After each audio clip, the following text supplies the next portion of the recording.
What's up, yo?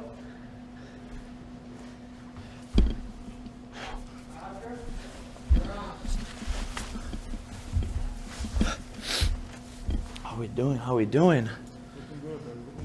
It's one night before fight night, Jake. Tell us, how are you feeling physically and mentally? I feel good. I haven't ever felt this good. This is my third time doing this now. I'm getting into a routine. Everything's on point, made weight exactly. Feeling great. It's great to be here.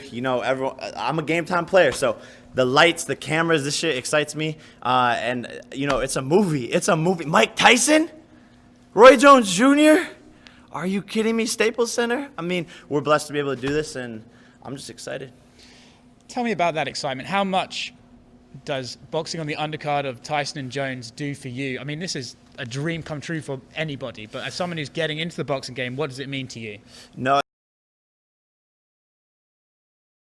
it's like you said, a dream come true. It's an honor. I can't even put it into words. My parents, when they found out about this, they both called me. They're like, "Yo, this is legendary." My dad was getting all emotional. He's like, "I grew up watching Mike Tyson, and to think that my son is fighting right before him," he was excited, and it's so cool. And it's an honor, and I'm lucky to be in this position, and that's why I want to put on an amazing fight tomorrow. I want it to be entertaining. I want to show the boxing world, like, this kid can actually box. I've been training in Las Vegas for almost a year now, and it's showtime. I wanted to ask you about that. You're a very successful guy outside of this. So a lot of people say, why would you get into a fight if you're already a success? So what is it that boxing does for you? Why do you love this sport?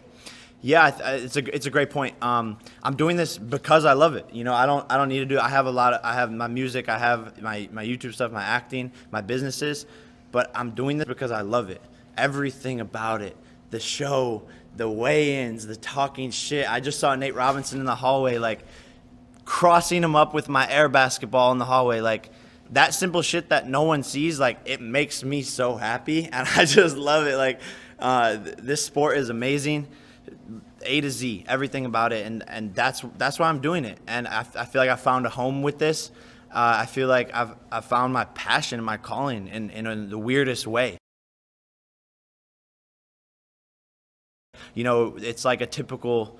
You think it's like a typical boxing movie, like the kid who's getting in trouble and going down the wrong path and has fame and fortune and da-da-da. And he finds boxing, and it puts me on this straight and narrow path where I have to stay focused. I have to be the best version of myself. And so this is amazing. It's a dream come true. How did he react to your basketball skills? He just, like, froze for a second. He seems lost. He seems lost in this moment. He seems sad. I haven't heard a word from him. I saw his coach. His coach is wearing his own, like, representing his own boxing club. I'm like, who are you here for, man? I was like, "Paco, I want to fight you next." And he's like, "Next time you should call out a real boxer." And he gets all mad and, like, was, like, wanting to fight me in the back hallway. I'm like, I'm in his head. I'm in their heads, like, that simple. He just doesn't. This is all new to him, but he asked for this. That's why I don't feel bad at all. He asked for this. Like, he's the one that called me out. He's the one that said I hadn't fought an athlete, and I think it's been a rude wake up call for him. I think the nerves are setting in because there's no, like, if you've stepped in the ring before, you know that there is no other sport like this, and you can't train for that. You have to experience it. Do you think people are overplaying his previous athletic experience? Because, like you say, when you get into a boxing ring, you can still, as soon as you get punched, you can have the adrenaline dump. It's a unique experience, right? So do you think his previous experience is sort of being built up too much? I think so. I think it'll help him for sure. He's definitely athletic, right? But how much does being an athlete help in boxing if it's your first fight? I think that type of stuff helps when you're super, super experienced. And I think for sure his athletic ability has been overplayed, and I think mine's been underplayed. People forget that I've had over 200 wrestling matches, Division I in Ohio. People forget that I was an all-star running back. People don't, like, mention those things, and I'm only 23, he's 36, so I'm peaking, and he's coming out of retirement. combined with that, the fact that you have done this already, do you think there's a chance that when the bright lights are on him, he's actually the technique's going to go out the window like we see with so many amateur boxers, and you're going to be the one refined and you can slip those wild shots? Is that how you see it playing out, or how do you imagine it going? 100%. I think he's going to come out green. I think he's going to come out wild. I think he's going to be like caught in the moment. I'm going to have to be cautious of that because I don't want to stoop down to his level. Me and my coaches have talked about that. And, he's going to be coming with the overhand rights, just the typical green amateur boxer like you're saying. So, yeah, we're prepared for that. I just don't expect it to last that long. There's no way you can't train to take shots at 36 years old with a 10-ounce glove. There's something about, every so often you get a boxer or an MMA fighter who, for some reason, as soon as they're about to fight someone, people are already talking about the one after that.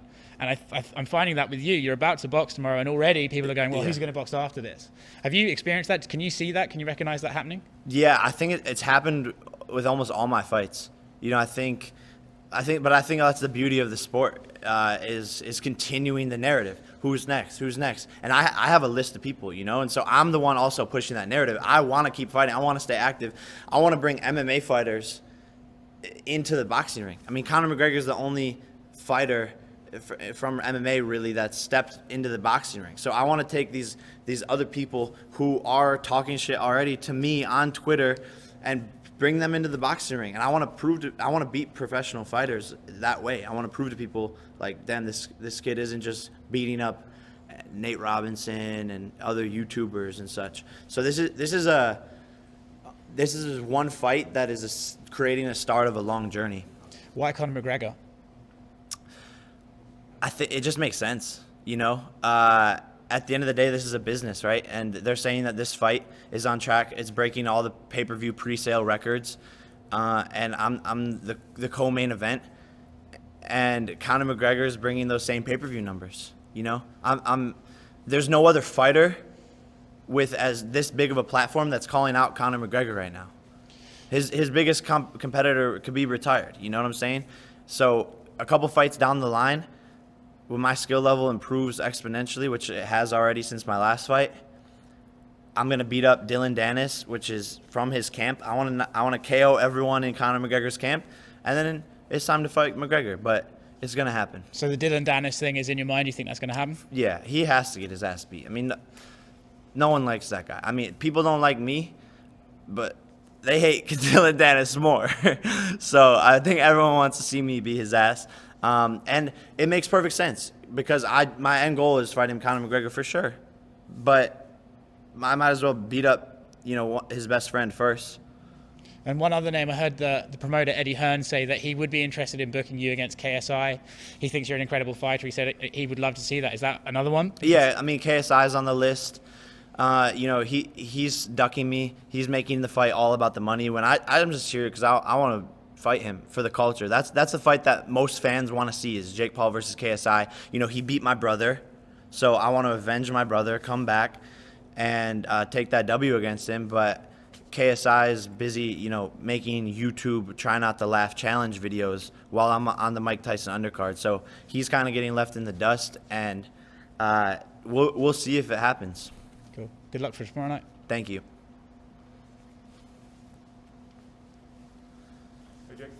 Hey. You mentioned your wrestling background. A lot of guys who have wrestling backgrounds go into MMA. Why was it boxing for you? I think, boxing for me is something that just came naturally. And when all these YouTubers were talking shit, I originally wanted to do MMA. But none of the other YouTubers at the start of this wanted to get into the MMA ring with my wrestling background. So they're like, no, let's box, let's wear headgear, let's box. I was like, I don't want headgear. I want to do MMA, but it eventually led down the path of boxing. I was like, damn, and then I fell in love with it. But I think the wrestling footwork, the positioning, the angles, all that same stuff applies in boxing. Do you still think about MMA sometimes? Because you're kind of taking the opposite route. Guys who have wrestling backgrounds going to MMA, sometimes they struggle with striking, but you're obviously improving your striking on a weekly basis. Do you still think about that in the back of your mind, something you might want to try? Not really. I think I found an amazing home with boxing, and it's been 3 years now of training. So to start MMA really wouldn't make sense for me. What do these two guys mean to you as an athlete? I mean, first of all, this is just a legendary night because people my age, I'm 23, people my age have never experienced a Mike Tyson fight night. So for the first time, we're going to get to feel that energy, feel Mike, see Mike walking into the ring. All we've seen is YouTube highlights and rewinds and the documentaries, but we've never actually experienced it live. And so for me, it's a dream come true. I mean, I read Mike's book before he even knew I existed. And same thing with Roy Jones Jr. You know, we watch a lot of film, and we study a lot of fighters in our training camp. Oscar De La Hoya, Klitschko, and Roy Jones Jr. is one of them. We like to mimic, you know, his movement, his head movement, and his hooks. So these are fighters I admire, and it's legendary. It's historic. What does the thrill of fight night mean to you? The thrill of competition? I assume that's what you're going after here more than really anything, because you got success in a lot of other areas, but you can't get that, you know, feeling when you're getting in the ring or when you're competing, when you're in the wrestling mat, that kind of thing.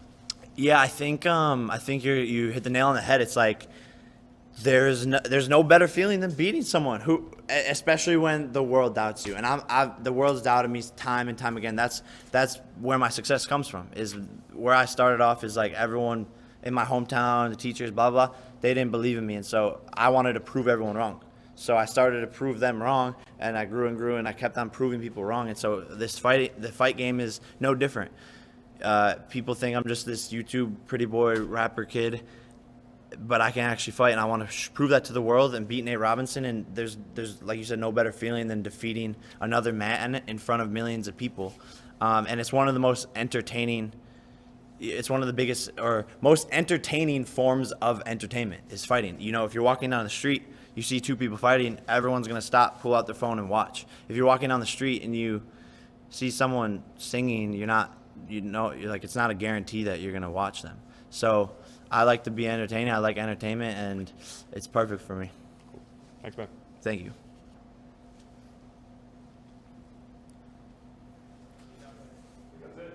Oh, thank you. Bye, guys. It's hot up here, bro.